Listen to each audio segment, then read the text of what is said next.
Bonjour.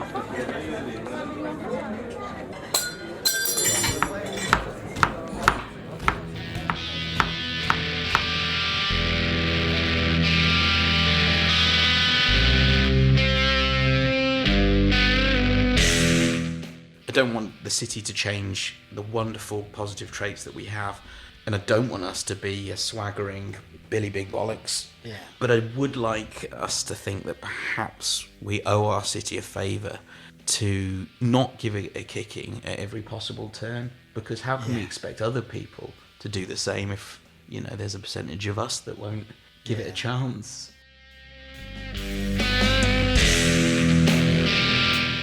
Yeah, ready? We started. We are started, mate. Woo! We've made it a whole year, mate. I know, yeah, no breaks, pretty much. Yeah, pretty much. Yeah, feels Pretty like much it. non-stop. We've yeah. been having so much fun. We just carried on. You know what? They just keep rolling in the podcasts. Like even now, we're taking a break now, people. So bear in mind, you're not really going to hear anything until probably end of January, February time now. Yeah. But it's just been even now. We've got people like, can you do this? Can you do this one? Can we come on here? I'm Squeeze this one in. And we're like, yeah. no. Like, oh man. Like, So anyways, this is Breaking Bread. yeah, obviously. You click the link. you clicked on our faces, unless you stumbled across us. Yeah. I'm Liam. I'm Carl. That's I don't know why I said it like my that. co-host Carl. So I was half yawning at the time. Carl. How you doing, man? Feeling festive? Yeah, man, feeling good. Yeah. Yeah. It's Christmas time. We're looking good. It's hard because I broke up yesterday from my proper job. Such a wanker. Carl said we're taking a little break, so if you do miss us, we've got loads of episodes. We've got like 100 episodes now. Yeah, you've definitely not listened to all of them, so No just way. go through the back But don't catalogue. go too far back because we were just learning stuff at the beginning. Yeah. Don't go right to the beginning. But, you know, there are some good ones at the Yeah, beginning. there is to some be good fair. ones, some crackers. We've got obviously 2 MasterChef champions. Yeah, Brummy man, MasterChef Jesus. champions. We've got Michelin star chefs. We've just got actor people that have worked and- all over. We've got some of the best like little producers and people doing amazing Yeah. things. I always push the Punks and Chances. yeah, and King's Heath and Bearwood Action for Refugees. Yeah, that's- They've got a thing on for Christmas where you can order stuff directly off Amazon. It goes straight to them, and it ranges from like stuff that's a couple of £1 all the way up to like £15. Oh, that's a nice thing You to can do. definitely do that. They still sell the cookbook, I think. Yeah, them are So good. like check them out and go and do something nice for them because they're fantastic people. And the podcast we did with them was really good as well. Yeah, so you don't have to miss us. Go back and have a listen, and we'll be back with loads of episodes. End of Jan.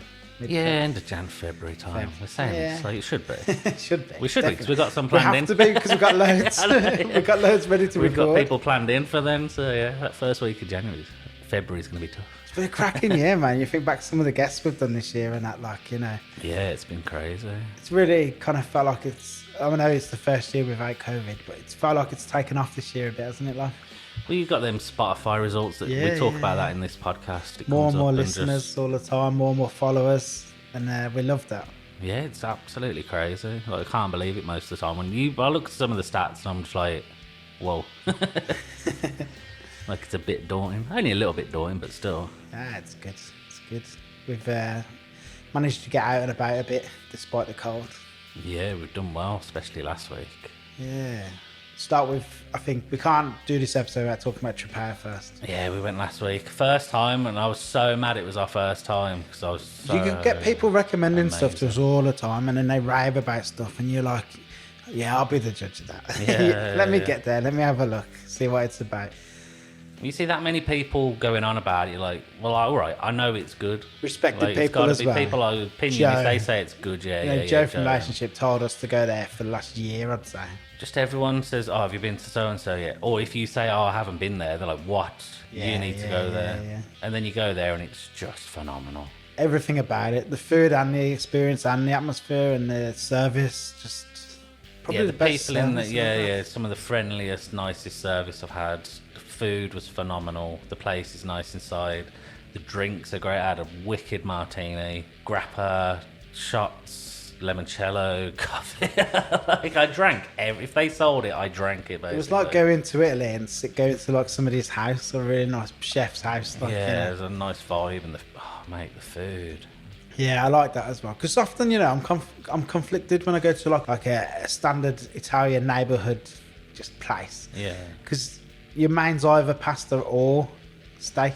Yeah. But Trapay, it's like, no. You have your pasta first, then you'll have your steak after. Well, that's how they do Yes. it in Italy, don't they? Yeah, They start off yeah. with the antipasta, then they have pasta, then they have their main. and then they have Unsurprisingly, pudding. in England, we've just been doing it wrong. But I like the antipasta starter. Then you move on to like half portion of pasta or full portion, depending on how I like the busy style you of the are. antipasta. Like, you just have a few plates in front of you, you do a bit of talking, you're just digging into a bit of that, bit of that, bit of that. It's That's nice. it. It was isn't really like? social eating vibe, isn't it? It's you're all sharing. It's nice. I loved it when it said, you're ordering 2 octopus, you wouldn't want to share just one. Me and Carl looked at each other like, I ain't sharing octopus. Yeah, first thing I said, One each, thank you. I don't share octopus, man. I was like, I'll share. You put 2 legs on there. Yeah, so definitely, if you haven't been there, you don't need us to tell you. Everyone's talking about it, and rightly so. It was included in the Michelin Guide. Yeah, completely see why. Rightly so. I mean, Amazing. if it doesn't win a bib command, I will just give up hope of ever winning a bib command in Birmingham. Yeah. A new bar in Kong's in Sturchley. Another new bar, as if it You've needed seen the any more. shutters, you've seen the shop, you've walked past and says, wow, that looks cool. I wonder what that is. And nobody's known until now. Yeah, I was so happy it ended up in a bar. I was like, yes, bar. It's the kind of place where you're thinking, please be a bar, and then it's a hairdresser's or something. Yeah. But currently there's a residency there from Beaufort, I think it is. Beaufort, yeah. With gin, and they do a nice rum as well. And they're there slinging cocktails out to people. Like, we went the other night and it was phenomenal. Like, the drinks were brilliant, the vibe in there is good. It's like, it's a tiny little bar. It's cool as shit in there, isn't it? Yeah, they've done a good job considering it was a shell like a week before we managed to get in. Yeah, and we went, it was really good, cracking atmosphere. Like, Sturchley's got so much going on at the moment, Yeah. especially with Ikagi opening up there as well. Leo's a nice guy as well. The guy who makes the gin and the rum. We're hoping to do a podcast with him for the new Yeah, year. he'll be one of them, yeah. Yeah, just great story, isn't he? Like, so don't want to give too much away right now. Nice. Yeah, but it's opposite Larry's. Yeah, We had to go to Larry's. we man. wanted to get to Larry's for a while. Larry's looks like the fun pizza joint that you want to go to when you're a kid. What did you describe it as? Like a little New York vibes look like. Yeah, it did feel Pizza like place. somewhere you'd go in New York at 3 a.m. You'd get the owner, who's quite loud and very funny, very friendly, but not too friendly, you know. And that's Dom. Yeah, he was phenomenal. Dom's like the king of What an Sturchley, owner. isn't he? Like, Just You'd love that we work call in him the that. room. Just fantastic. A Yeah. great owner, great place. And then you get on to the food, and the pizzas were great. yeah, all open plan. So it's like you're part of the kitchen. It's Yeah. brilliant though, great fun. Yeah, try out Larry's, man. It's great. Obviously went with Tom, the legend. And yeah, that's who this podcast is all about. Yeah. And we've been wanting to do this one for ages. And we've known Tom for a while as well. Like, he's been really helpful to us in regards to the podcast and advice and stuff like this. I'm not sure if I'd said it in the podcast, but I think we first met him on the press trip to Dishoom about 2020, just before COVID, wasn't it? Yeah, I think And, so. and the first time I met him, I was like, we need you to come on the podcast. And he was like, why? I was like, because we just need to talk about Brum in a positive way. And no one does a better job of bringing up Brum than Tom. Yeah, he's amazing at it, isn't he? He's all in. This week on Twitter, the war against Manchester, that's cracked me up. That has. I don't know if That's you funny. caught that.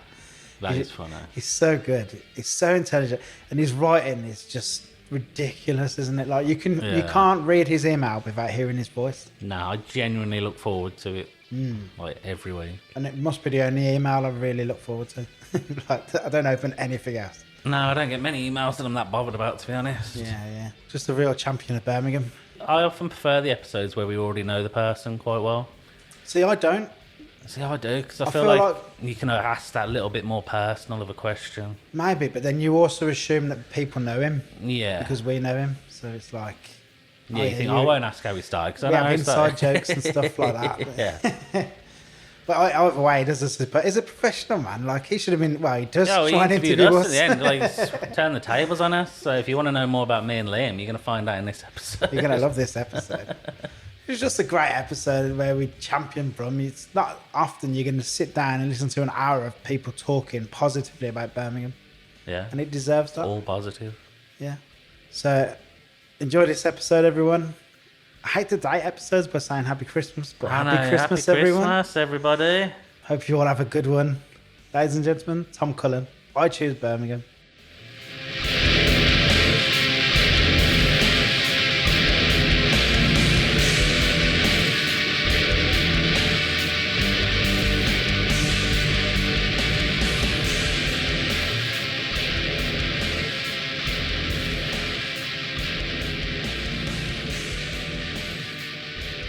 exactly what we think a lot of the time. Yeah. So obviously we're asking what people think rather than telling them. You just assume nobody wants to hear about us, just the guests. Well, that's what I think. Yeah, you know, every guest says that though. Every guest is like, oh, I don't think people... I think that's a very Brummy thing. Yeah. You know, that, not self-deprecation, but the... You don't want to almost... stop when you say that. I know, I was just going to say, I was like, I'm not even going to attempt to say that. I think it'll come out gobbledygook when I was What there. now? So is it we melting? Is this started? Yeah, I I've just started rolling. Yeah, so- it's double straight. Well, thanks for having me over, chaps. No, thanks for coming, Tom. I choose In the Birmingham. Costa del Solihull, right? Costa del That's Sol. it, living the dream. Absolutely. Don't tell everyone we don't live in Birmingham. Yeah. Well, I wanted to ask you a bit about the relationship between Brum and Solihull, and you know how It's a you weird feel one, that sort of brother-sister relationship is. Well, we both lived in Birmingham. Yeah, We both went to school in Solihull. I don't know if I should secondary out Carl, but Carl grew up in Solihull. school. Shirley, yeah. Well, I was born in Yardley Wood, then moved to Shirley. Not Yardley Wood, Yardley. Then moved to Shirley. What's the difference? Are they? Oh, they're miles they're- apart, they're right? miles apart, yeah. Right. So even you make the mistake despite living there. Yeah, despite Right. And then I moved to Shirley, and then grew up here. And then I moved to Hall Green, and then moved back when we had our kid to Shirley because the schools were a lot better. on this Some side. people get snobbish about it, though, don't they? They can. But you know, Still people do what they like. Hillians get. Yeah. that's I don't right. think many Brummies. It's almost like they've got that Andy Murray British thing. Like, you know, the English say he's British when they want him to be British and Scottish Yeah. when they want him to be Scottish. Solihull wants to be part of Birmingham for Commonwealth Games or for Eurovision, but when it suits them on, I don't know, voting trends or whatever it might be, it's something completely Well, I different. think Is you that can fair always to tell say? the difference. Yeah, you can tell the difference because the person that is very Solihull won't say Solihull, they say Solihull. Ah, right. So if you find someone that says Solihull, then they're proper like, no, we're not Birmingham. Well, the if Costa someone del says Sol Solihull- doesn't work. But if someone says Solihull, there's a good chance they probably lump themselves in with Brummies. I just annoy everyone and class all of the West Midlands as great of Birmingham. Yeah. So I just offend everyone. So I it's don't got a B care. postcode, you're going to have to get over it. Right. No, but even Warsaw's definitely part of Birmingham. I don't care. It's got W. Keep your W post. It's still Birmingham. Yeah, well, I often get it. Because in the Manchester do it, don't they? Yeah, the this- Greater Manchester, Greater thing. Manchester Yeah. gets everywhere, don't it? Well, the whole Wigan, Black Country Bury. thing, right? I constantly on Twitter am being told it's not Birmingham, it's the Black Country. And I do get it, but ultimately I don't really care. Nah. Because I think we should be, you know, amassing as one. I think you can be As much too, as we can. Yeah, I think you'd be too. It's easy to get too hung up on borders and you're not there because you're there and you're not this Yeah. because you're that. Like, just it doesn't fucking matter at the end of the day, does it? Surely not, surely. But anyway, Anyhow, thanks for having me. You're all welcome. good. How you been? Good, thank you. Good. Yeah, I mean, like, 2022 in business terms has been significantly better than I think anyone thought it would be. And I Yeah. think the presumption is that 2023 is going to be a train wreck. But good, thank you. Really It's good. weird. Remember this time last year, and we were like scared to see anyone in case you got isolated over Christmas. Do you ever think about it and think, I mean, that is just like a weird dream. Yeah. It's like when I was on the 12 pubs on Saturday, I was thinking this didn't happen last year because we were all terrified of having to isolate over Christmas. Yeah. So for the listeners, Liam did a 12 pub challenge. How many? Liam doesn't drink. but Yeah, I didn't how many did the crew manage? I think they got up to about 10, but I bailed at 8 because you're meant to just have 1 pint in each pub, but then they got cosy in some and ended up having 2. Schooners ended up having 2. And most of the good ones, they had about 2 or 3. That's what happens when I'm not there. Yeah, I you need was someone... one of the original people that set up the whole concept because we've been going for years as a Yeah. concept. It started as a Henley day. Yeah. We'd get the train to Henley, start at one end and just go straight to the other, drinking in each one, and obviously we go back moved to the 3 tons and then finish in there and have Yeah. as many Moved as it we to can in there. Digbeth. Yeah, and at the risk of asking all the questions, I've like 2.5 weeks into a bit of a sobriety session. As a non-drinker, what lessons have you learnt from not drinking when people are doing a 12 pub challenge? You know, bail early seems to be one of them. But Yeah, get out when when it's time to go. That's what I would say. Yeah. It's a weird experience because it feels good. But do you know when you're drinking and you're part of the group, you're in a bubble and you only see your group of friends and Yeah. you're acting the same as them. But when you're sober, you see the barman, you see the couple having a nice meal over there. Oh, right. Yeah. And you can feel the cringe, like, and you're like, when you start just being generally sloppy, you know, when you've had a few beers, and you don't really notice when you're drinking, but then when you're sober, you do. But it's still harmless, like. But Of course. you're kind of a bit more alert all the time as well, especially if you're with people you care about. You're like, I don't want them to hurt anyone else, but I don't want them to get, you know, it's a weird experience, but you get used to it. You have to choose your friends good as well. Like Carl, I would stay with Carl all night because I know at one point he's definitely going to get so hungry that he's just going to go for food. He's like, nah, I can't drink anymore, let's go for food. So I'm like, yes. And also, he's a really good drunk. He just gets happier. Yeah, it's very hard. I'm told it's very hard to tell when I'm drunk. So my brother's a good drunk, but you can tell he's drunk. He's a very friendly drunk. Is that the same for you? Yeah, I'm just generally quite friendly. I mean, all the lads are friendly, but the conversation goes downhill fast sometimes, and you're like, right, that's that. I'm not getting any more good conversation. No, it's time to go. Time to make excuses and go. No, you get used to it as I'm well. quite functional drunk as well. I can still cook and do many tasks that most drunks wouldn't even attempt. Oh, that's the exact opposite So of people me. think I'm not that. My drunk. faculties shut down fairly early on. Yeah, the point where people are like, Carl can probably drive, can't he? Yeah, that's true. Actually, Like, no, I've had a bottle of vodka. I'll get a go. Don't. he does not drink it. Don't drink it. No, I don't drink it. Are you going to stay for Christmas off it, or? So the plan is to get to Christmas. Whether Yeah. I think the whole family event on the day will probably, I was going to say, push me over the edge, but I'm not putting any pressure on it, as they all say when people take a bit of a time out from booze. Just kind of recalibrating and reworking out my relationship with it. It'd be wonderful if that was it done. Yeah. Realistically, is it?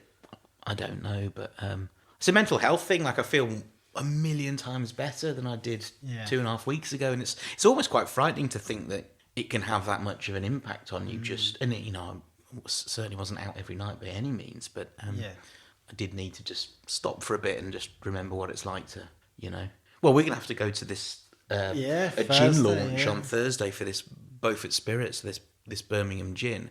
And I'm just going to stick with you, Liam, and see what, I mean, we could stick with Leo as well, because Leo's who don't know Leo's the creator of the gin. Well, I interviewed him. Oh, have you? Thursday or Friday. So this week's I Choose Birmingham is an interview with Leo. Oh, awesome. So, yeah, it's a fascinating guy, right? Yeah. How prodigy drummer, yeah. Like, was he? I wish I knew that before I interviewed him. Shit. We keep saying this. I checked it. That was good. I'm glad someone's checked it. Yeah, I checked it. We keep saying it. But it turns out he doesn't really like talking about it. So it didn't. Well, he didn't. Well, I'd imagine that's all people end up talking about a lot of the time. Yeah. I'd mention it within. If it was me, I'd mention it. Yeah, like being a vegan. I would introduce myself as Leo from The Prodigy.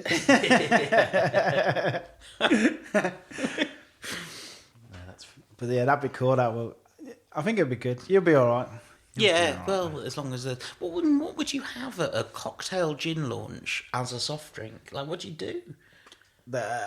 You mentioned something by text message that interests me, that there's lots of interesting people to speak to. So do you kind of throw yourself more into the discussion than, even the soft drinks, Yeah, it's not, you've got to make do with the drinks, especially at something like this.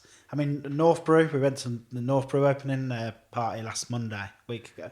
And luckily, there was good alcohol-free beers. Oh, yeah, their selection of non-alcohols. But I didn't even get to try that many because I was literally everyone we knew was in one room. So it was like...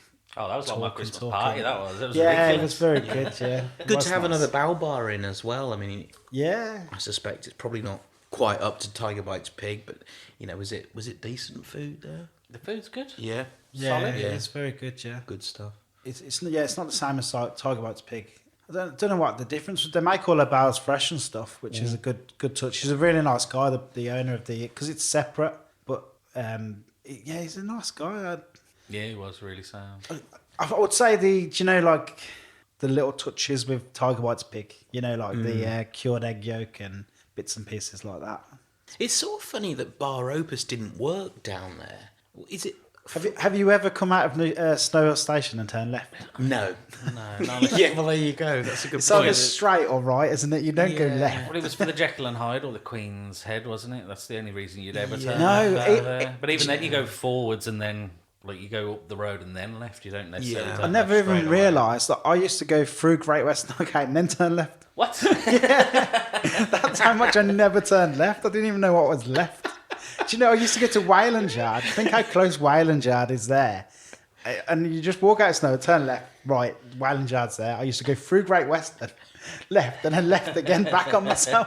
That's the way I used to get to Wayland Yard. That's how much I didn't know that side of town. But Trying to build up an appetite. it only takes one great place, though, to make it more accessible, doesn't it? Like, you know, a reason to go there, so... I think good. I think it's going to clean up a lot of the business around there as well. I think they're going to get a lot of footfall. When I was in there, because I went the day after as well, because I went up Birmingham with my brother's back, so I took the day off and we just went out drinking all day. And we were there like, I think 4 or 5 o'clock, and people were walking past, stopping, looking, coming in. There was people that had clearly already been there, like a lot of the business types on the way to the station. I think it's going to do well there. And how do we feel about, like, by its very name, North Brewery? How do we feel about... Is it Mancunian or Leeds? It's from Leeds, yeah.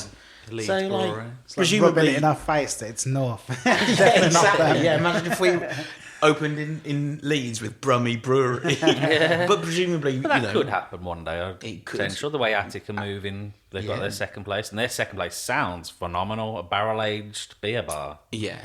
Oh, wow. Like, I was talking to him about it the other night, and it sounds phenomenal. Mm-hmm. Really good stuff. Are they good operators as well, and without Yeah. losing touch of... I think the best Attic brew is almost my local pub. And I love how community focused they are. I mean, it sounds a bit wanky, but they really are. They put on, you know, all sorts of stuff that markets benefits and all Sturchley and sorts of Bourneville. stuff, Yeah, craft markets. It's not just about food and drink. They even did like a home brew competition where the locals who, you know, probably making stuff that tastes like vinegar in their, you know, in their attic. Just show up with a drop of each and, you know, have a bit of a I just love that about them. It's, And their collabs are good. Their collabs aren't just with other beer places either. They did a Punk and Chances collab, their table beer, which was phenomenal. By the way, yeah, that was a great beer. Punks and Chances again, another One it's of our a favourite wonderful things brand, ever. aren't they? Like a Yeah. Brummy brand that's just they seem to be appearing everywhere now, and you know you've made it when without having to push your brands there, and I think Punk and Chances are at that point now, and I almost like the way they've sort of committed to Birmingham. It's almost like in the same way that I Choose Birmingham won't be and I Choose Sheffield, it won't be and I Choose Bristol. Punks and Chances is so inherently Birmingham. It's almost like they've got nowhere to go and they're okay with that. You know, it's okay that there's a ceiling to your business. Yeah. It's okay that you're, I don't know, how much they're turning over, but it's okay to say I'm earning enough and I'm not going to, jeopardize that by pushing it too far or spreading myself I too think me and thin. Liam are giving them most of the business. I think between us, we own every piece of clothing they've made. I don't know, Zoe's man. done a Like good job. an all right duck Stoke kind of brand. Oh, that's Yeah, really that'd be nice. alright, that Nottingham would. is a duck city as well. Nottingham, yeah. Duck as well. See. Do you know what? We should buy that URL now and steal a march on Zoe quickly. Yeah, you can do another one. It's called a batch. Yeah, there you go. Yeah. Tom's writing that down. Yeah. Do you know what? I still own the URL to I Choose various cities, and I don't know why. Every year, it comes back for automatic, payment, and I always pay it, and I'm never going to launch into another city, but I guess you just kind of like to have that option. Well, you've got the option to sell it to someone if they wanted it, I suppose. Well, a friend of mine bought TomCullen.com and still owns it. Desperate for me to one day buy it off him. So if that day ever comes. That's hilarious. Yeah, but back to Northborough, I think they've done it right though. When they've launched, they've got loads of locals involved. I mean, they're one of the original breweries. They were there before craft beer was a thing. They were like a real ale sort of place. And now they've done a collab with Attic. I think did they do one Dig Brew as well? Dig Brew's on the taps at the moment. They've got one with Dig Brew and one with Attic. And when we went up there, they had one with Dig Brew on. Their collab thing, like half their menus collabs. Mm-hmm. And they do really a lot out of that. Mm-hmm. But they've always had a strong focus on Birmingham anyway. They used to do stuff with the Wolf back in the day when the Wolf first opened. They had a few nights there that they set up and did stuff. I'm fine with it. Mm-hmm. No one else was doing anything there. Yeah. So I don't see why they shouldn't do it. I absolutely agree with you. Yeah. I don't want to be one of these people that, I only drink Dig Brew and I only drink Attic. Like, there's lots of nice beers, and these people that run these places, they drink other people's beers. Of course, yeah. Well, they were all at the opening for North Brewers, were they?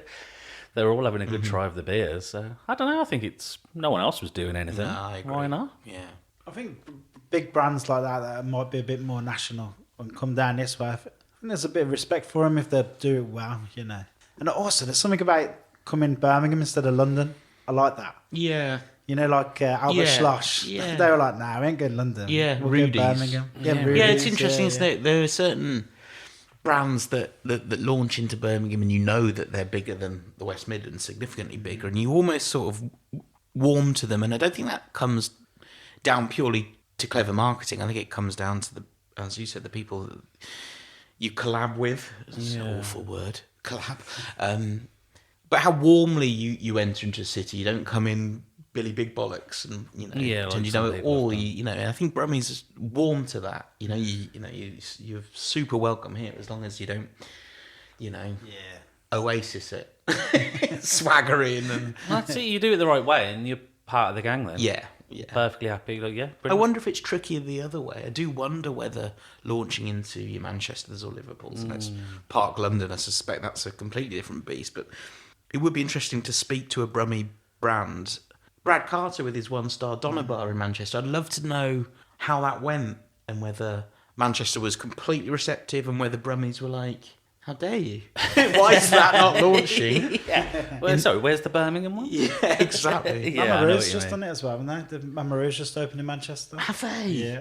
Oh, great. I don't know. Well, I don't know if it's open yet, but they've definitely moved up that way to have a look. So. Oh, it's nice to hear stories Yeah, that go I the like other that, way, yeah. doesn't it? But I think they're similar sort of cities, especially Birmingham, Manchester. There's similar sense that there's a high sort of proportion of people that are from other areas, globally and in the country. Yeah. They've just gone to these cities through uni, or just they lived somewhere that was a bit quieter and wanted a bigger city, and they've gone to them. I think that's the makeup of Birmingham, Manchester, and Leeds and places like Young that. as well, like Yeah. young cities. Manchester's fairly young. Birmingham's the youngest. That's right, yeah. so- Yeah, in Europe, in fact. Is it Europe? Yeah, God. I don't really know Manchester very well. You and I had that night. We out. had a good time. Me- Well, you me knew and Carl you had ended a- up somewhere before all of us, and our tour guide there was from Manchester. Yeah, and we were like, "How that's did you right. get here?" Yeah, but that was my first visit to Manchester, and I'm not sure you did whether it's well. kind of built into me to be sort of inherently not anti it, but I'm so staunch Birmingham that I wonder whether there's something holding me back from going there. There's this whole sort of fake, I don't know if it's fake actually, but this whole sort of Manchester versus Birmingham sort of ethos on independence and drinking Yeah. and culture. And I don't really get why that exists at all, to be honest, because I love going out in Manchester. I think it's a great city. Oh, I like stoking up the rivalry. Yeah, I've noticed. Which is fun, but I don't really I don't buy understand- into it. I just think it's fun. I don't Yeah. understand where it comes from and why people like, yeah, you might be the second city, but our city centre's actually big. Like, who gives a flying fuck? London dwarfs both Yeah. of us combined. And they're not bragging about it. They're just getting on with it, enjoying Soho. Yeah, and I think that's pretty much true. To be honest about Birmingham, I might stoke that rivalry tongue in cheek, but we are just getting on with it, and I think that's what people buy into about Birmingham. And what perhaps is the most honourable thing about the city is, for all these decades of having shit slung at us, we've just been getting on with it, and I think the city's kind of it's paying off now. Finally, Yeah, finally, yeah. So people often say Birmingham doesn't shout about itself enough. I mean, that's all well and good, but it turns out we didn't need to, did we? Yeah. Because we just stuck to our guns, and eventually, having not shouted, and I think the coolest people on earth are those that don't shout. Having not shouted, finally, the eyes of the country, I think, are on us, and not just because of the Commonwealth Games, because of your Digworth dining clubs, because of an independent bar and restaurant scene, because of Icon Michelin Gallery, stars, yeah. Yeah. Birmingham Royal Ballet, the City of Birmingham Symphony Orchestra, all of these things sort of reaching a crest of a wave about the same time, and suddenly everyone wants to live here, and more to the point, it's very welcoming to those people. If you're up for it, come and join us. Well, it's going to get even, as soon as HS2's done between Birmingham and London. Yeah. We're only like an hour Even away from easier. London. People are going to be, why they pay 4 times the price, house price there when you can come to Birmingham? Most people that work in London live about an hour outside of it anyway. Yeah, I lived there for 13 years, and I absolutely love London. But I mean, how much of those millions of things you can do in London London that people actually do. Yeah. You know, you have a smaller version of it in Brum. You know, you probably got, I don't know, 4 orchestras in London and 1 in Birmingham. How many orchestras do you need? How many bars do you need to visit? How many tapas restaurants How do many you have? opera houses do you actually require in one city? Exactly. And I mean, I think I've said to you before, actually, fellas, that in summer London is, for my money, the best city in Europe. Come winter, you could be anywhere. You're on the tube, underground, for an hour a day, and you're just going from A to B. And as wonderful as that city is, I think, when you, on balance, when you measure it all up, Birmingham holds its own. It really does, and that's why, you know, after 13 years there, I've ended up here and couldn't be happier. Yeah. Well, we're happy to have you. Thanks. We're happy you moved back. We're very glad you chose Birmingham. Yeah. We're like 25 minutes in and we haven't even asked, what is it you do? What is I Choose Birmingham for anyone who doesn't know? Yeah, good point. They should know what I Choose Birmingham is. So, if they don't. so weekly. Yeah, I'd imagine they do. Yeah, thanks for that, Liam. Let's get the plug in before time's up. So weekly email about the best things to do in Birmingham. The pivotal word there is best. It's not just things to do in Birmingham. It's the best things to do in Birmingham. So I think I'm sort of like the first edit for you, kind of like the first filter. You know, there's so much going on in this city that perhaps it's helpful if one person whittles it down to perhaps the most interesting on that week on its own. So many things I consider every week don't get in. So I often get asked, like, surely that restaurant can't be... It can't be a brilliant restaurant every week. It can't be a brilliant show every week. It can't be a brilliant concert every week. And no, it's not. But... you know, the things that perhaps aren't up to scratch don't make it in. And I think that's the difference between I Choose Birmingham and, you know, your average citywide what's on listing that will tell you everything. Yeah. Hopefully, I Choose Birmingham is the edit of the best. And I think the hardest thing for a writer to realise is that nobody reads anything anymore. You know, they look at things. And if the imagery, the headline and the intro are kind of working their asses off, usually they're going to read the whole thing. But we've all become very bite-sized, and that's what it is. You won't find a 3,000-word long read in this weekly email. It's little nuggets of gold around the city that you can read on your 40-minute bus journey, you know, 20-minute train journey, whatever it might be. Yeah. And learn something each time. Yeah, it's so that's fantastic, man. I mean, I find stuff all the time. We I find like to stuff think all we've the got a good knowledge of what's going on in Birmingham, and I still read your email weekly, and I'm like, I didn't fucking know about that. I don't know about that. That's click great. the link. I'm doing You always that. put the links in, so it's handy. So you just click the link and go to the page, and then you get there. Oh, it's so make easy. a note of that. Yeah, and hopefully there's, I guess, a tone of voice that resonates with Brummies. So, you know, what it isn't for tourists. It's for the people that already know the great restaurants. It's to tell them that the menu has changed and the new best thing on the menu is this. Yeah. Or that, did you know the Hippodrome are now showing, you know, whatever it might be. And that actually there are still tickets left on this row, which is an incredible row at this price. You know, it's that granular information that your average, not even your average Brummie, people like yourselves who know Birmingham inside out, as you said, which is great, still learn stuff from. So that's what it's about. And it's free, so the price is right. You know? You don't lose anything. There's no negative effect of being signed up to your thing. Like, read it or don't read it. And I always say it's easy to unsubscribe, and it really is. Like, you know. And it's one a week. Like, how many? I get like fucking 4 emails a week off Sports Direct. I'm like, what? They keep sending me emails for? Yeah, the trick is with e-marketing. It's editorial, but the trick is to show people that it's not spam, and that's the tricky thing, because there is wave after wave of email spam that it's very difficult. I think as a brand, people's eye spots the I Choose Birmingham email and will open it. In fact, the open rate is ridiculously high, so it's 52% of all the people that receive it open it. So the industry average is about 12. Yeah, that's so clearly it's on to something, but there is still this ever-going battle to convince people that actually putting your email address in a subscription bar isn't a waste of time, won't clog your inbox with garbage. This is hopefully well thought out, hopefully well written, you know, content, decent content. You've been doing the newsletter 10 years. Did it take long to build that trust so people did open the newsletters? The first email that went out, it went to 70 people. and I mean the open rate was sky high, but it didn't really dip off. So honestly, no. And I think the key to it is that the social media content where most people find I Choose Birmingham first is quite conversational. Hopefully, it's quite engaging, and that follows through in the email. But actually, building a any idiot can get a 20,000 database of people, but making them open it really is the key, and that's the tricky bit.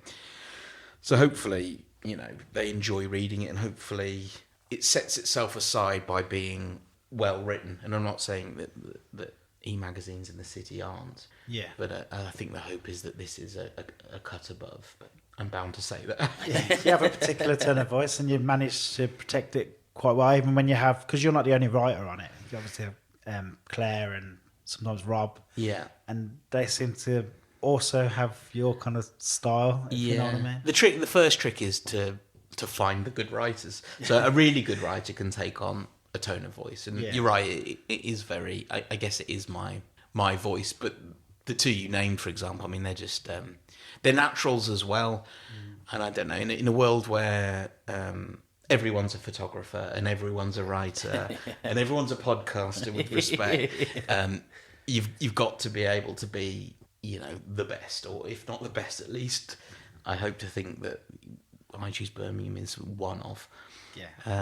And those writers just absolutely have that natural ability to you wouldn't know what I've written and what Claire's written. Well, that's a game I play when I'm reading it. I'm reading through. Really? See, obviously, you don't say till the end who's on. I'm reading from Yeah. because sometimes it is just you, and sometimes you're like you and Claire, you or Rob or whatever.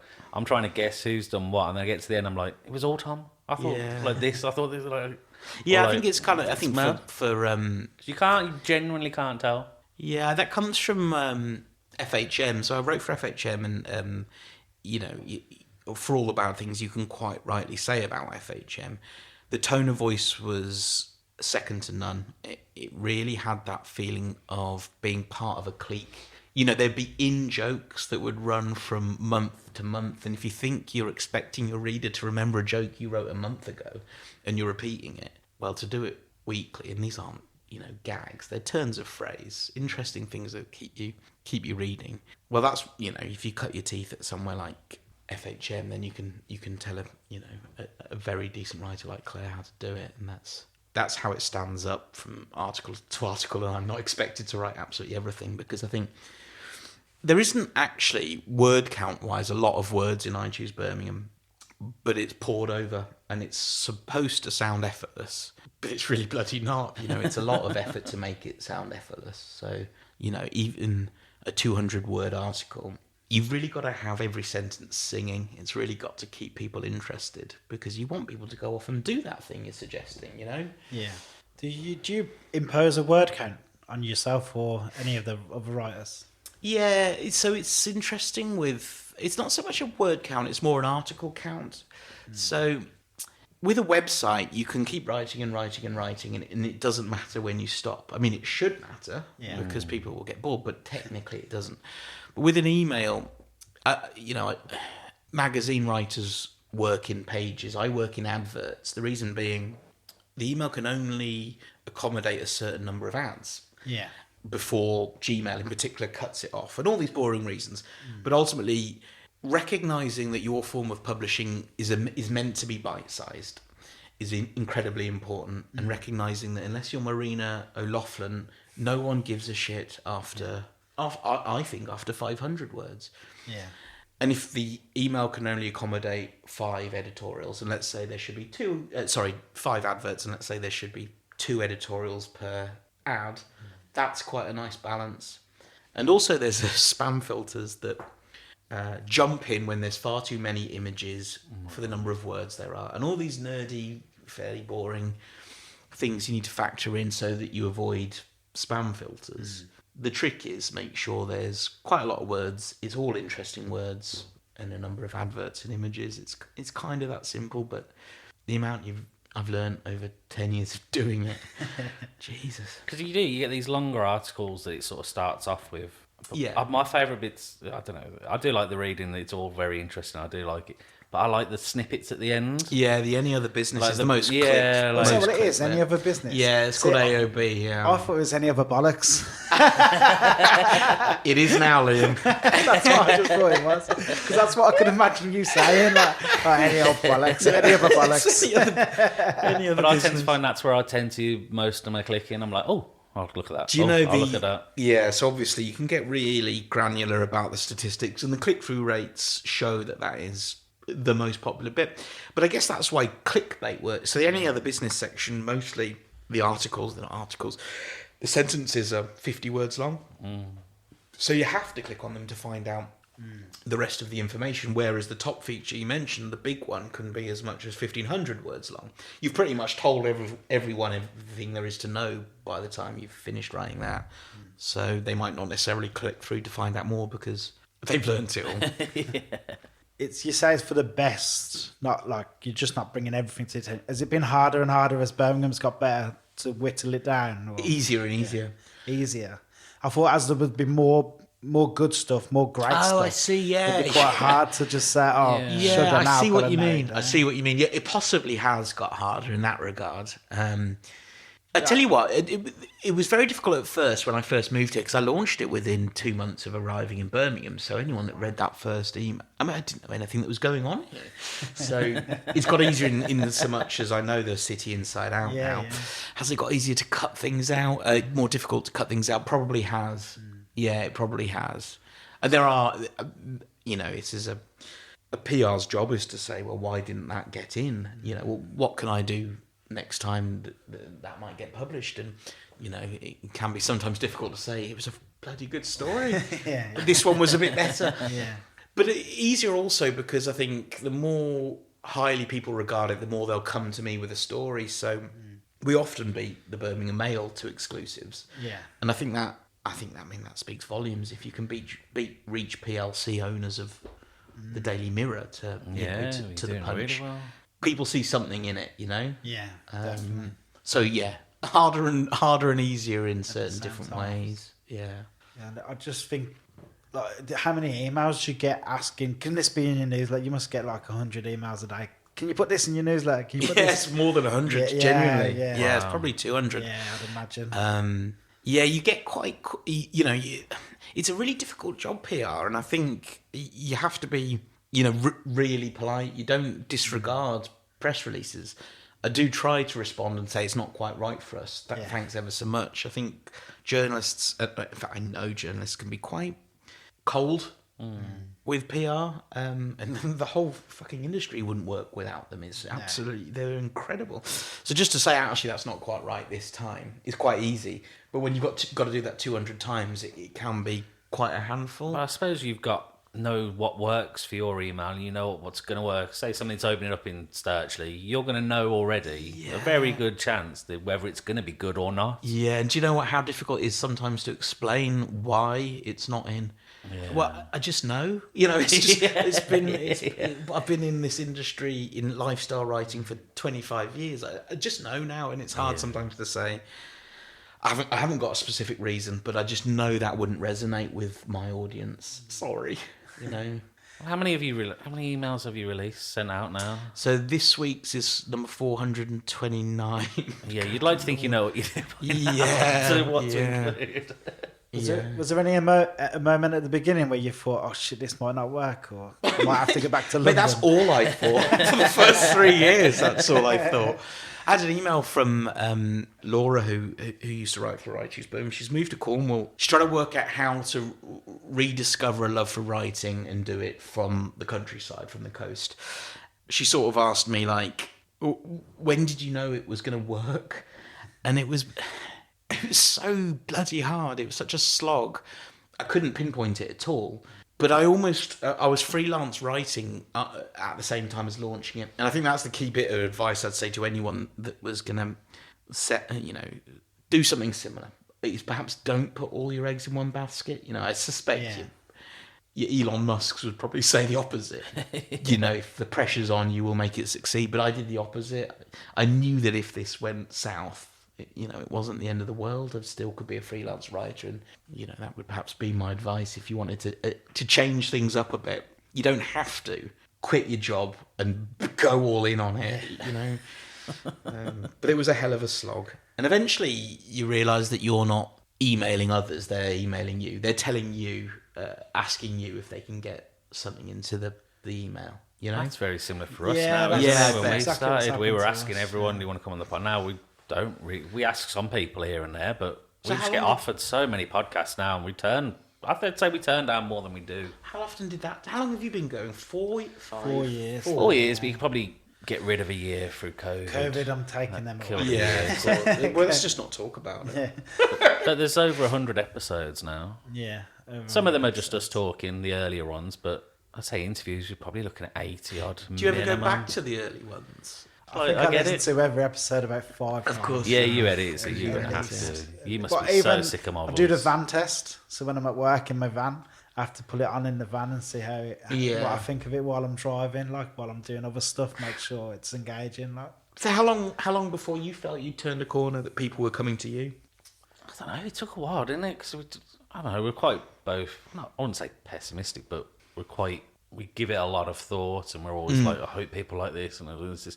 And now we don't really think about it at all. I had now. no idea about PR. Like, I didn't know it was a big thing. I did not know that every restaurant or most restaurants have PR or most chefs have PR, and it would have been so much easier if I did know that at the beginning. That I could have just went to and made friends with somebody in PR instead of having to try and make friends with everybody.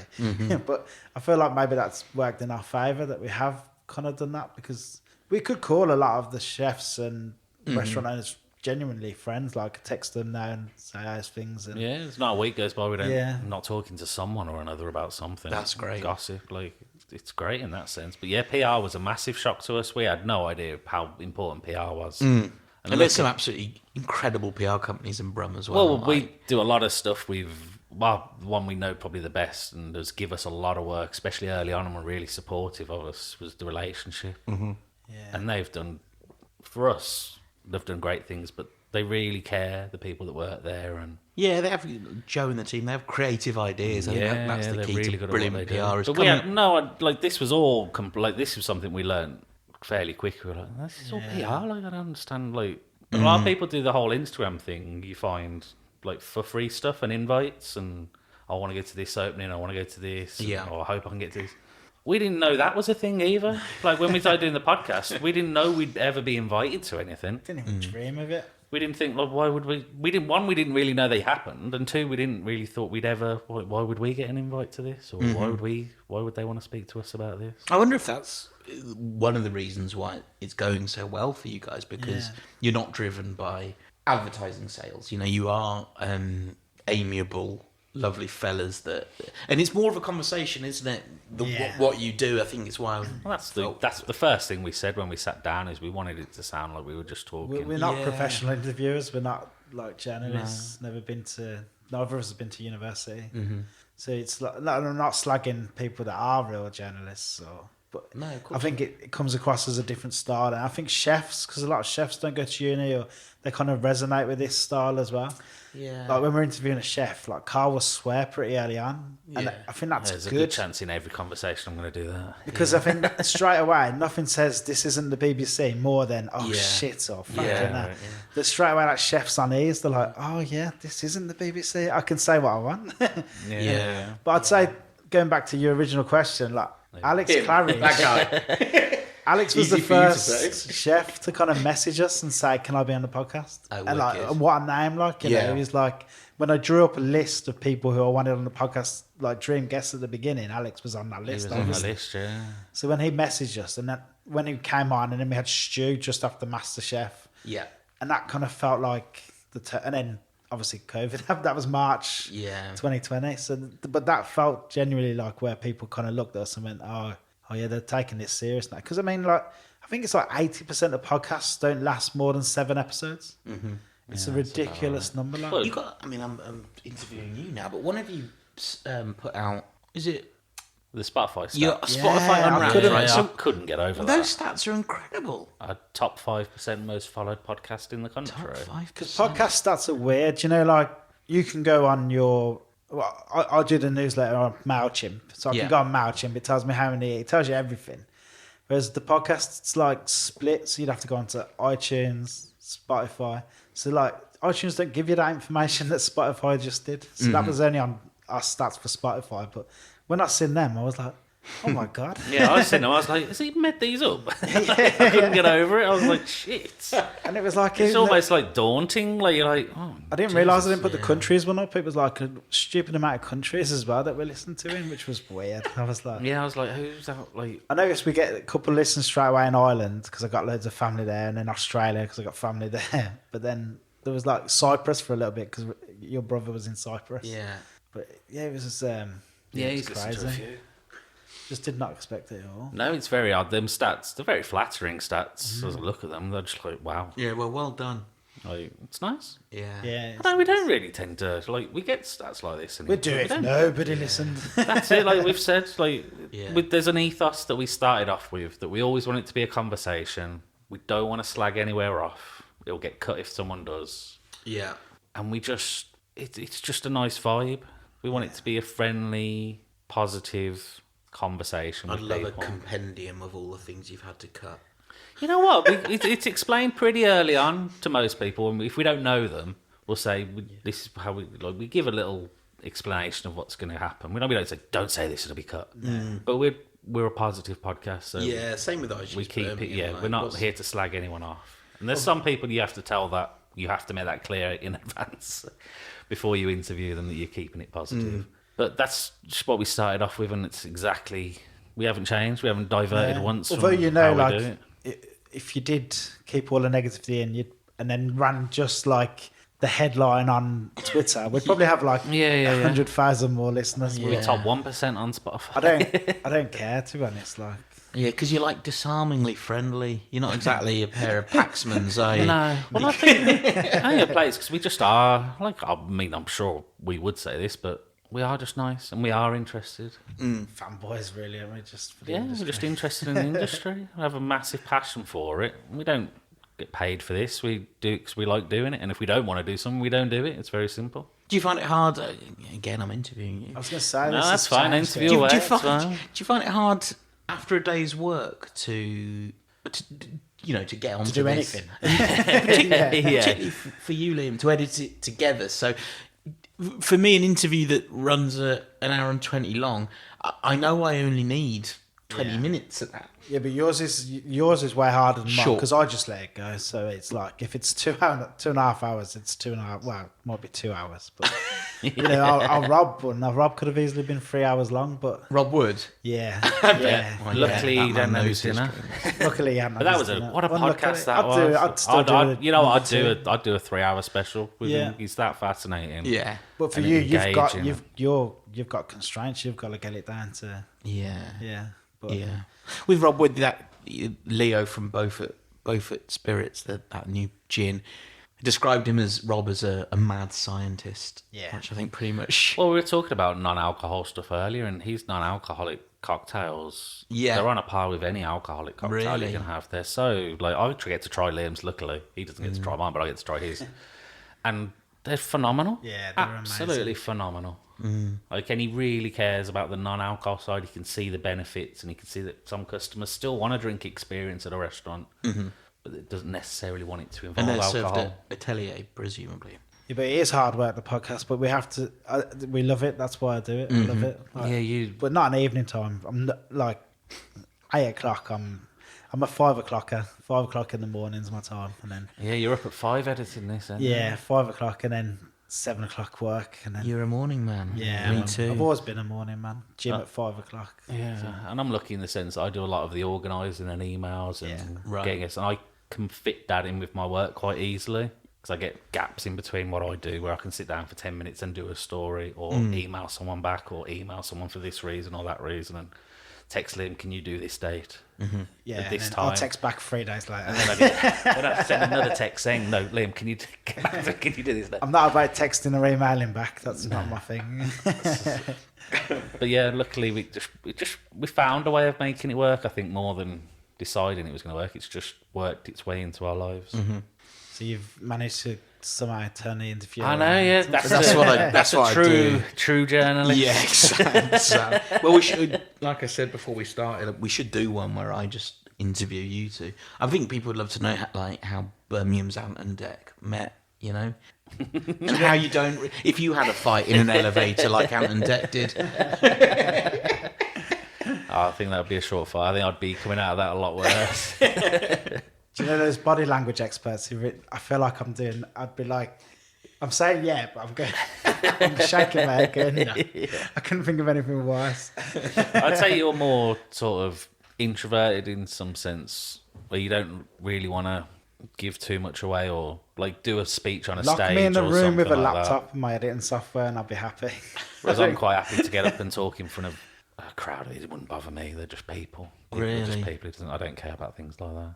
Carl loves all the openings and stuff, whereas like Yeah, work in I've the got to work room. my way up for it. yeah, me too. I'm working the room like an I'm not uncle at a natural wedding. either. Oh, my uncle at my wedding. Yeah. Proper works the room. Yeah, it doesn't bother me. They're just people. Are just people. They're not above or below anyone else. If one of your when you left, why did you leave London? We never asked that. I never asked that. Why did I leave London? I remember the moment I decided to go. But I'd actually been offered a job.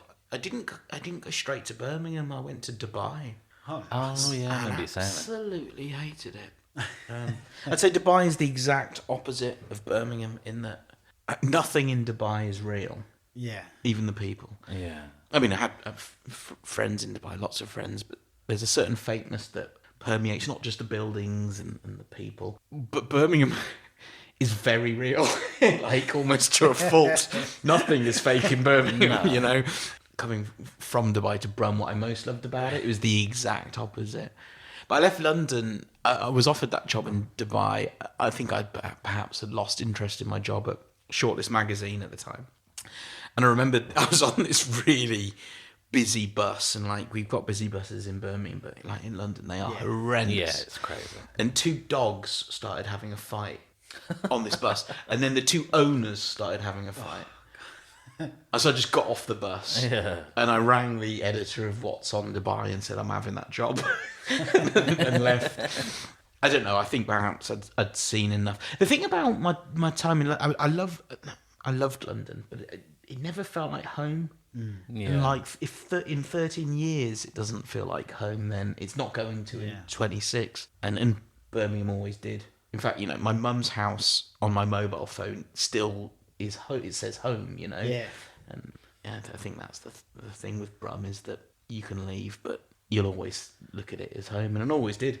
But when I thought about launching I Choose Birmingham, I did look at Nottingham and I looked at Cardiff, and I like to think Birmingham won out on merit. It wasn't.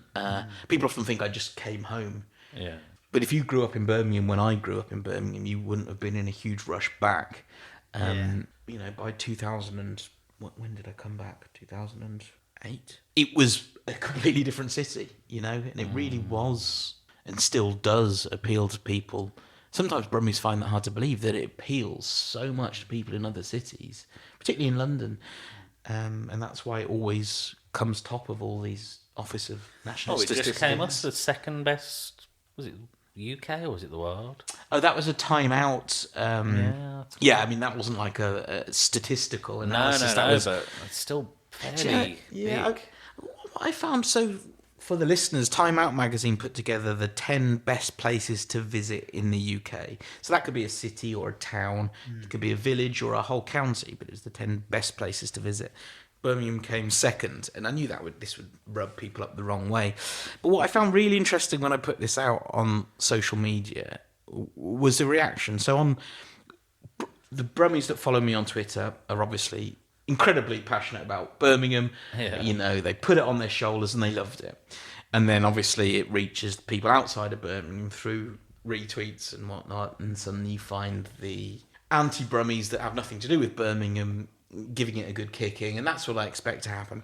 But if you go on Facebook, the reaction was incredibly negative from Birmingham outwards, even in Birmingham.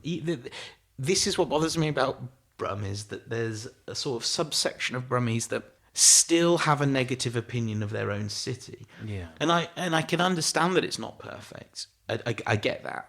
And I like to think that I have quite a good balance on Birmingham. Obviously, I choose Birmingham is inherently positive, but I think me personally, I get that it's not perfect. I get it needs a lot of work. But if you look at these people, they actually live in Birmingham and they're responding to the post extremely negatively. And I think that, I don't know if it's a generational thing or... I was going to say, surely that's more a reflection of the age of people on Facebook. Yeah. Maybe, but I also think there's some youngsters in Birmingham who are extremely keen to get out as well. And I think there's perhaps the likes of us in this middle age bracket that see it for the benefits it has. Well, one of the things I think about Birmingham, and it was a lot harder back in the day, but if you knew the right places to go, going out was always fun. Yeah. And I think that's still the case. There's more places to go, loads of great places. But I think in Birmingham, you have to know about them. And if you don't know about them, you're still just going out on Broad Street or your local pub or a Weatherspoons. Yeah. I think there's a lot of people I in see what Birmingham you they don't know Sturchley is a good area to That's go a out. good And if point. they did go to Yeah. Sturchley, they wouldn't know where to fucking go anyway. Yeah, Like, it's you'd have to just- give them a map and draw it out from go to Attic, go to Birmingham, go to all these other great places. I think that's one of the problems Birmingham's got is there'll be 3 bad places and then a good place, and people will go to them 3 bad and not know about the 4th place that was fantastic and you missed it. And I think this is something we struggle with. It's like we've talked about how good Manchester is. Manchester's good, but everything's in one place, and you can walk to all these places and districts, and they're all right there. Yeah. Birmingham, if you're in Birmingham and someone, I've heard Couch is good for cocktails, and you're in the Jewellery Quarter, you're gonna be like, oh, where is it? Like it's Birmingham. It's got to be here somewhere. Let's walk to it. And like you're clearly never gonna walk from the Jewellery Quarter to Sturchley. Yeah, I think one of the beautiful Brummy trait of being self-deprecating can sometimes blur into putting ourselves down, and I think there's almost a confirmation bias in a way, in that people will certain Brummies, I think, consume the media they want to consume that will tell them that Birmingham was better in the 1980s and I was there and it wasn't, you know, and they will, if they want to think that the world is going to shit, then they will read the media that tells them that it is. Yeah. And sometimes I find it quite infuriating sometimes when you see a Twitter bio, let's say, of someone who's giving Brum a kick and you click on it and they live in Birmingham, you just think, I don't want you to be blindly positive, but I do wonder whether you're also being blindly negative, and that, you know, there does seem to be that problem in Birmingham, and I don't think they have that in Manchester. I don't think they have that in Liverpool, Leeds, Sheffield, Bristol, and it's something that, you know, I don't want the city to change the wonderful positive traits that we have, and I don't want us to be a swaggering, you know, Billy Big Bollocks. Yeah. But I would like us to think that perhaps we owe our city a favour to not give it a kicking at every possible turn, because how can we expect other people to do the same if, you know, there's a percentage of us that won't give it a chance. Yeah, definitely. But all that said, it's important to remember that, you know, there are far many more people who think it's absolutely fantastic and who know it's absolutely and know that 4th bar or restaurant was the good one, and, you know, and see the changes that have been made in this city. I think that's come through people like yourself and I choose and like other people that are doing cool things around the city. Like, yeah, we need There's more. plenty of don't people we? shouting about the city, and I don't think there's certain people that aren't listening. Yeah, exactly.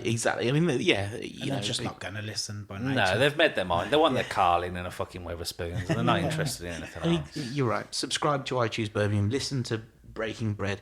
Have the Independent Birmingham app. Maybe leave a few of the Birmingham Mail articles without clicking on them, just because they're saying that cyclists are ruining the city. You know, Yeah. you know, everything in moderation in a way. You know, have a bit of balance here. So if one of your old friends from London or Manchester or somewhere was coming to Birmingham for 24 hours, where would you take them? What would you take them to see? Where would you feed them? Balti Triangle. Like, why isn't the Balti Triangle bigger than Cadbury World? Like, why isn't it on the map? Why isn't it? I mean, it is technically signposted from New Street Station, but only in that temporary signage. Weird It thing, should be. Everyone should know how to get there. There should be a museum of Bangladeshi and Indian and Pakistani immigration into Birmingham. It should be the place everyone's... That Al-Frash should never have closed. It shouldn't have happened. Yeah. You know, this... We should be so proud of the Balti Triangle, and not just because of the Balti, but because of how affordable it is, how fucking tasty it is, how much life there is in that part of Birmingham, and how few Brummies, I think, go there. Yeah. You know, it's unreal there. No, it's crazy, isn't it? We went up Ladypool Road, like, I think it was the first week of the Commonwealth Games, and it was buzzy. I think it was about 11 o'clock at night, 12 o'clock at night, and it was just... There's just smoke billowing out of the doors there, that smell of cooked lamb or whatever it might be. And there's places you'd look at and think, that can't be a restaurant. And then you go in, and you sit in this room, and you're like, this still doesn't feel like a fucking restaurant. But then you get this curry, and you're like, this is unbelievable. Where the hell's... I remember, were you with us that time we told the taxi driver we were hungry? Coming from town. Yeah, and he was like, I know where to take you. Yeah, it took us to somewhere on Ladypool Road, and he came in and ate with us. Yeah. It was like, took us into like this back room. It was like a chip shop, wasn't it, almost? And then we went through the back door and ended up in this room with just other cab drivers, and we had this meal with her, and it was phenomenal. What a place. Like, I can't think of that happening many other places. I'll tell you where else I'd take a friend from out of town. Have you been to Hockley Social Club when they're hosting the CBSO, the Symphony Orchestra? I want to do this. We were talking to him about it as well, and he was on about how great it is. Hockley is a special thing anyway. Jack. So it's the most beautifully Brummy experience because there's this literally world-class orchestra in a street food event with a brilliant street food trader banging out tacos or Thai food, meters away. And it's absolutely wonderful to hear this outstanding music whilst being surrounded by perhaps the people you wouldn't normally find in Symphony Hall. And I'd take them there. Icon Gallery, like... What I like about Icon Gallery is more often than not, the art, the exhibitions there are pretty out there. They're kind of like, whether you like it or not, you're going to be talking about it on the cab home. You know, it's it can be really wild, and I love and it's free. What was that one in Digbuff that was like I think it was once a month, and it was in the back end of Digbuff. They've got Eastside projects. And it was massive, like 4 floors, several buildings, and you just walk around and they're all art installations. And they've got Minerva projects out there. Crazy stuff. Digbuff's like, I mean, I'd take them to Digbuff as well. Yeah, Digbuff. It's not just, I think that's weird what I'd golf be and going table for now. tennis. Yeah, So much more than that. Well, Digbuff's got something. I think Digbuff is something for everyone. Like, if you can't find something you want to do in Digbuff, then you shouldn't be fucking going out anyway. Yeah. So that's your 24 hours sorted. You better take them to the floozy. I better what? Take them to the floozy. Oh yeah, of course. The see fix. that, If they follow you on Twitter, they would have heard loads about it. So they better. Yeah, that was pretty much my work, right? Well, I'm still adamant that you stand there and you can see all the old buildings and the town hall and all this stuff, and you could pick up and be anywhere in the world, and it rivals everywhere just for beauty. Yeah. 'Cause the buildings are old, they're beautiful, they're stunning. There's murals on them. Yeah. Like I always stand there and look and think. I think some people just aren't looking. They just walk through on their day off or on the way to work, and they're not looking at it. Yeah. If you stop there and look around, it's stunning. It rivals anywhere easily. I agree with that, but it doesn't have to be stunning. No, it doesn't have to. We're just very lucky that it is. Yeah, but like beautiful buildings don't make a beautiful city any more than like a beautiful face would make a beautiful person. Yes, we leveled some of our most beautiful buildings, but this city that's a shame. is beautiful because of the people. It's beautiful because of the independence. It's beautiful because of the buzz around the place. It's beautiful because people help each other out. And we could keep knocking down buildings. We shouldn't, but we could, and that will never go away. And I think that's the beauty of Birmingham, if I'm honest. Yeah, I've always said it's like you can't just walk up to a stranger and hug them because you probably will get punched. But if you were in trouble, they would help you out. Yeah, that's Birmingham. Yeah. Equally, I kind of love the outlook of knocking down. Obviously, I don't want us to knock down historical buildings, but I do quite admire the not giving a shit attitude. And some of my favourite Birmingham structures are Spaghetti Junction or the Central Library, which we stupidly knocked down because it was hideous. But I didn't mind it being hideous. I loved it. I love the new library. It's one of my favourite buildings to look at. I think it's stunning. It's really good inside. But you could have done something else with the old library. You know what I mean? You could have worked it in or done something. 'Cause that'll be like for a lot of Brummies, it's a personal thing anyway. But that'll be back in at some point. Everything comes and goes again, and they've might take it down. But there'll be a time when people will be building stuff like that again. Carl's going to do his questions. Here's my super quick questions that never quick. Hit me, Carl. Here we go. Is it like Mastermind style? Do I have 60 seconds? Shall I dim the lights? You know what? Please dim the lights. I would love to My put a time special limit on subject is the floozy in the jacuzzi. What's your favourite TV show? This is where I have to say Peaky Blinders. Do you know, I don't watch Peaky Blinders, and I realise I probably should because it seems like it was quite good. It's really good. It was good, It was really good. I think I've missed the last 2 series though.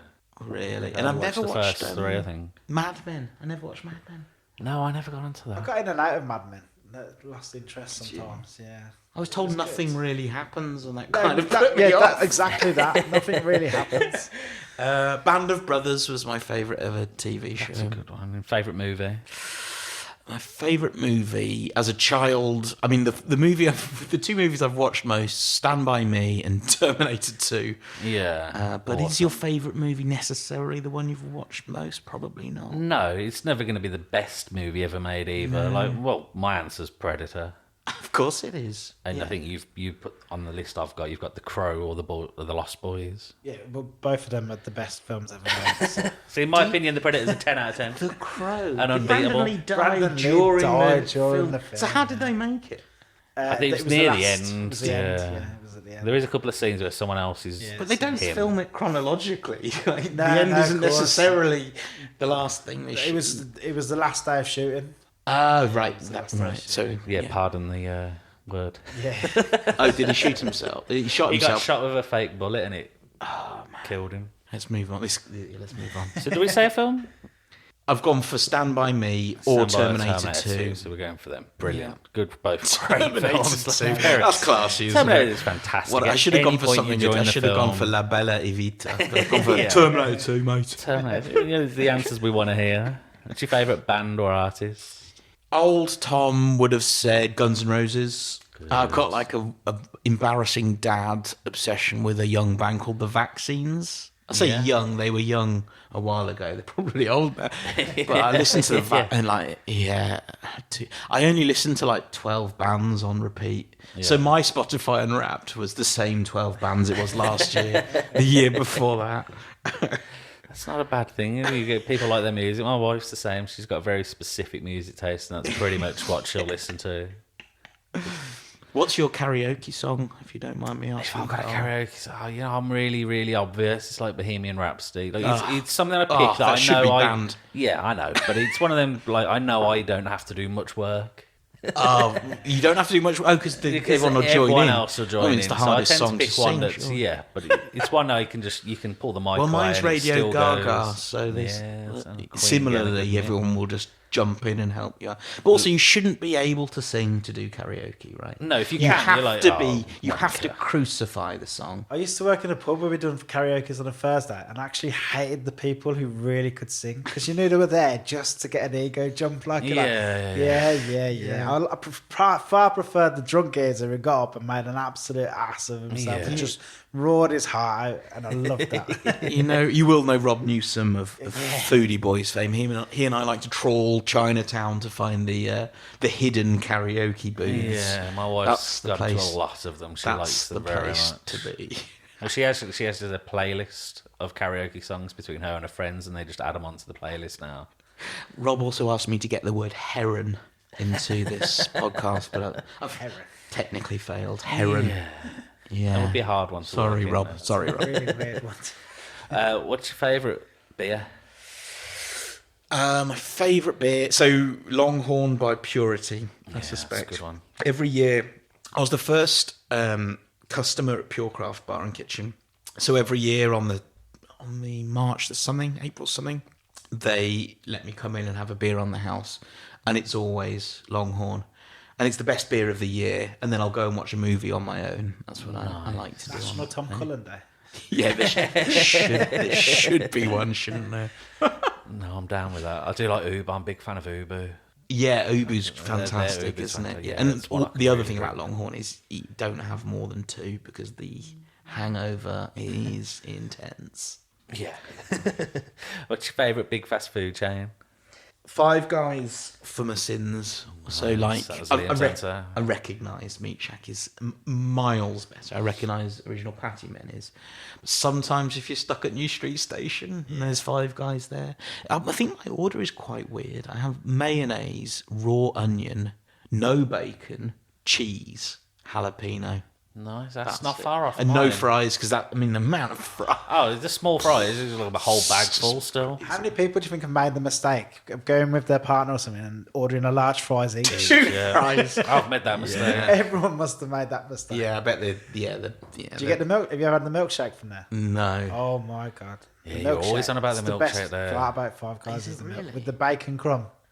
They put bacon in your milkshake. They put bacon in your milkshake. That should be illegal. They've got a list, no, like the burgers. You just add your whatever. It's no extra cost. It's the same with the milkshake. They've just got a list of stuff. You can add all of it or as much as you want. I always have vanilla, salted caramel, Oreos, and bacon. As a non-drinker, Liam, do you allow yourself more naughtiness on food? Do you kind of balance it off as, well, I didn't have 6 pints like Carl did, so I'll have bacon on my on my milkshake? No, I don't it fair. I never really work like that. It's like just I only have that kind of food anyway, like Saturday, Sunday. Like Yeah. So that's a really boring answer. I'll tell you what I do though. Do you know if we go for like, I'll go for a Michelin star meal. What I spend at a Michelin star meal is what some lads will spend in a Friday night in a boozer, like, you know, and I'll justify that stuff like that. Yeah. Do you know something I mentioned to you that I did want to talk about, but we're probably not going to be able to because we've run out of time? Dining on your own. We can work that in. That's fine. That's a subject I'm very passionate Should about. we do the quick version? Because I just find... So I've started doing it a lot more, Yeah. dining on my own. I really enjoy it. I enjoy going to the cinema on my own. I like eating on... The older I get, the more comfortable I am sitting on my own, pretending to read a book, but actually just looking at Twitter.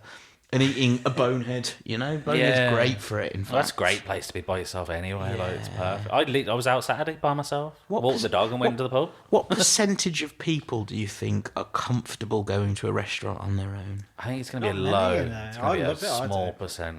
I've come up with a good hack though for myself. Go on. I just order 2 meals. On my own. If you look when I go for brunch, everyone's like, who did you go to brunch with? I'm like, no, I just went on my own. And I ordered 2 brunches. I ate both. I don't think it's easy the first time you dine on your own. I think you just kind of have to get used to it. I fell into it And there are through certain work. restaurants that are good they're for it. better for it Bonehead than is others. a great one for it. Meat You don't Shack, Meat Shack, Tiger Bites Pig. There's certain places that are just... I fell into it through work because I used to do a lot of lodging away, and sometimes you'd be lodging away yourself. You've got to go and eat, Yeah. and you're sitting there and you're thinking, "Well, I'll go for a drink first." And you're sitting there, you're like, "This is all right." This actually. is I'm all right. quite- I think it is as you get older, you get more used to yourself, Yeah. and you're less doubting everything you're thinking. You're comfortable in your own skin, then you're happy just to go there. What is it about a restaurant that makes it comfortable for you to dine on your own? So, for example, where wouldn't you feel comfortable dining? I was just on? about to say, would you go into a Michelin star and just dine on your own? I've been to a very fancy restaurant. I went to Toff's by myself. I just took myself for lunch. Did and you sat sit? there. Did you sit at the? Yeah, if I went somewhere like that, I'd want to sit at the counter. Yeah, because And luckily, I know some of the people that work there anyway, so that helps a lot of the time. I tend to eat by myself or drink by myself somewhere where I already know people who work there and can talk to someone. But equally, there is places I just go by myself and don't know anyone. And that's nice sometimes. So then Carter's, I'd probably go to Carter's and sit Yeah, there. Yeah, that'd be a good Do you one. know Wouldn't what? bother me You doing could, that. couldn't you? But where couldn't you? Excluding Michelin star restaurants, where couldn't you eat on your own? Do you know, some of them chains would be a bit weird. You know, if you went like Pizza Express, no, maybe not Pizza. What's the other one? Prezzo. Yeah, imagine something like that. You'd feel a Sitting bit Prezzo weird. on your ones. Yeah, I think you're Or right. even Pizza Express to an extent. I think you're right. The Ivy. I wouldn't be on my own at the Ivy. Yeah, no, I think it's- anywhere like you'd be very on show. Yeah. I think like a very large restaurant where there's lots of tables and you'd be very clearly by yourself. Yeah, I'm fascinated by it. the only thing sometimes I think I worry that I'm like costing the restaurant money by taking up a table for two. Liam, that's Do you not lovely. think? That has never crossed my mind. But you know, in America, in some American restaurants, if you go as a free, they'll charge you for four. Yeah, I've Or if seen you go that. as a one, Oh, they'll charge you really? for two. Yeah. Do they still charge you at Marco Pierre White's for having a seat on the outside? I would imagine so. I think it's a surplus thought so. fiver to sit around there. Does Orelli do that? No, they No, don't. And no. they, when they were launching, they told me they absolutely would not do that. No, that's good. That's Good for them. promising. Yeah, fair play to him. Do you go to the cinema on your own, Carl? I've had to. My wife won't watch a lot of the Marvel stuff. Oh, really? You've been Don't behind blame it her. massively for the last sort of phase, and I would do if I you had would the know. time. Yeah, Like, yeah. if it- But you're sitting there like you shouldn't be fucking talking in the cinema anyway. I wouldn't know. I don't know if I'd want to go on a Saturday though, or some like busy times. Yeah, Yeah. daytime Tuesday. Daytime, I Daytime think, Tuesday. Yeah. It's like gigs as well. I've been to gigs by myself as well. See you? I'd bands. struggle And with that. Again, like I don't need to be with. Usually, you end up bumping into people and talking to people anyway. But again, you're watching what's on the stage. You're not necessarily there to chat to someone. Mm-hmm. So it's not really an area where it's a problem for me. What was your next question? Oh yeah. What's your favourite dish that you cook at home? Do you do much cooking? I do. Yeah, I'm not great. I went to that Eureka cookery school at Simpsons a Yeah, couple I of read weeks about ago. I really, really enjoyed it, and I immediately asked for a pasta rolling machine for Christmas. To cook at home, I really like doing like Far East Asian stuff. So I've got a ludicrous drawer of those sorts of ingredients, and my eldest daughter absolutely loves it when I do noodles. So I love doing stuff like that. And other than that, anything that's a bit homely, stewy, casserole, pies, that sort of stuff. I'm not very good in the kitchen, but I get by. That's what you need. I Do you think. ever go up to the Chinese supermarket? Wing Yip. Yeah. I haven't ever been, and that is Oh, outrageous. even if you're not going to buy anything, it's Yeah. worth it just as an experience, just to walk around looking at stuff. I'm in there for a couple of hours. When I I go. saw the Tiger Bites. Terrible. The Tiger Bites Pig Boys were in there, That's and what they made put me a think of video it, on. yeah. Looked great, didn't it? I go to that Seoul Plaza in Selly Oak, which is much smaller, but the same sort of I have no idea what I'm doing in here vibe. But everything looks great. You just get to the frozen section. That's where I get lost. I'm just looking at Yeah. these frozen meals and frozen fish things, and I don't know what it is. And I'm just like, I just look at everything. I'm terrible in there. I've got Yeah. bad in Sainsbury's, to be perfectly honest, looking at everything. But go there, I'm just mesmerised. Never go It's shopping worth with going. Oh no, I'm there for ages. That's why I do it online now. Yeah, can someone come and collect Carl? He's hasn't moved from the frozen aisle of I Wing could Yip for 2 easily days. use up a couple of hours in there just looking. What's your favourite food destination in the world other than Birmingham? Oh wow! I tell you what, it isn't. I went to Cuba and the food was not up to Really? not up to much. Maybe I made bad decisions. You probably shouldn't be able to make bad decisions though in an entire I'd country. be funny though Yeah. if your national dish is a sandwich. Like, Yeah, I love a sandwich though. I'm mad for Right. sandwiches. Conversely, not far from Cuba, I went to Barbados and they've got I think it's called Oyston's Fish Fry. It's a weekly thing they do. And oh my word, it's absolutely unreal. And that Bayesian yellow chili sauce that goes well with Yes. absolutely everything. I've got that one at was home. It's insane, isn't sensational. it? So good. Let's Can't go with remember the name of it. Barbados. Oh, I'll take that as any. That work for most answers. To any Yeah, question. favourite band? What's the best? Yeah, Barbados. Done. that's us. That's us. Thank you very much, Tom. I have That was awesome. one more question for you. Oh, here we go. I'm going to go to Ooh. Shirley Kebab House on my way home. What am I ordering? Chicken and lamb tikka, I think, on the skewers. On a naan. In a naan. In a naan, yeah. Thanks for having me on. Cheers, fellas. Cheers.